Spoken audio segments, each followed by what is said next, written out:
तुला मोठं मुलं का बनायचं रे बेटा चिकू?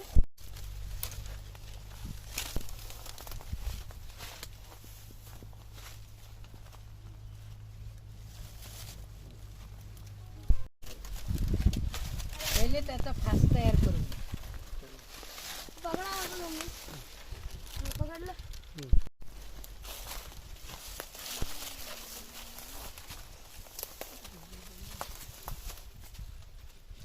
नाही.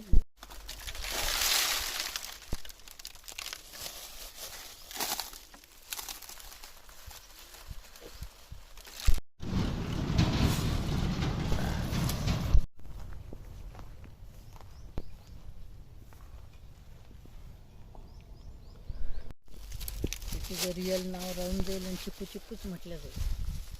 2 प्रकारचे चिकू असतात.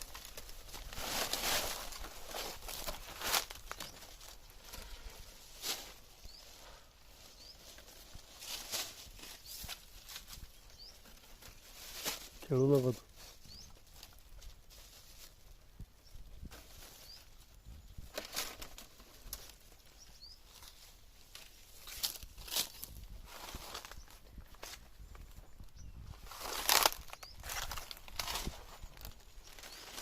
आज 5 नोव्हेंबर 2023. खरं म्हणजे तर 5 नोव्हेंबर हा अरण्य ऋषी मारुती चित्तमपल्ली ज्यांचा महाराष्ट्रभर जी काही जंगलं आहे त्या जंगलातील पशु पक्षी यांचे आवाज संग्रहित करणे, त्याचा खूप साऱ्या आकाशवाणी केंद्रावर मारुती चित्तमपल्ली साहेबांनी या वन्यजीवांबद्दल आपली प्रतिक्रिया, आपली मतं सादर केलेली आहे. त्यांचा वाढदिवस, त्यांना वाढदिवसाच्या खूप खूप शुभेच्छा. तसंच 12 नोव्हेंबर हा भारतीय पक्षीतज्ञच नव्हे तर संपूर्ण जगाचे पक्षीतज्ञ म्हणून त्यांना नावाजले जाते अशा डॉक्टर सलीम अली यांची जयंती.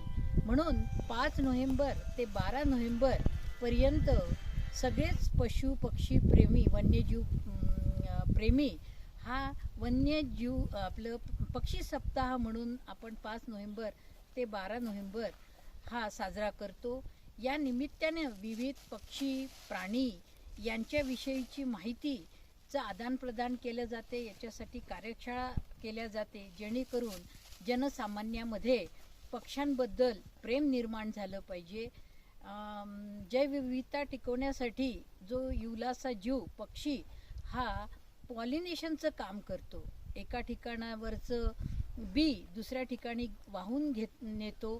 त्याच्या विष्ठेमध्ये ते बीज राहतं आणि जे बीज तिथे उगवल्या जात नसेल त्याच्या बॉडी प्रोसेसिंगमुळं ते बीज तिथं निघतं, ते झाड तिथं निघतं आणि जैवविविधतेचा विकास होतो.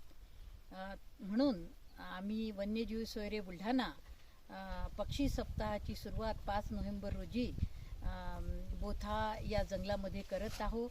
या निमित्ताने कृत्रिम घरटे, कारण आता लवकरच 8 दिवसांनी दिवाळी सुरू होणार आणि फटाक्याच्या आवाजामुळं खूप पक्षी आपली घरटी सोडून सैरभैर फिरतात. त्यांना आयतंच घरटं मिळावं हा एक कृत्रिम घरटे लावण्याचा आमचा हेतू आहे.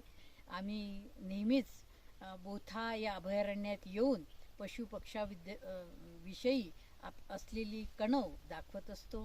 धन्यवाद.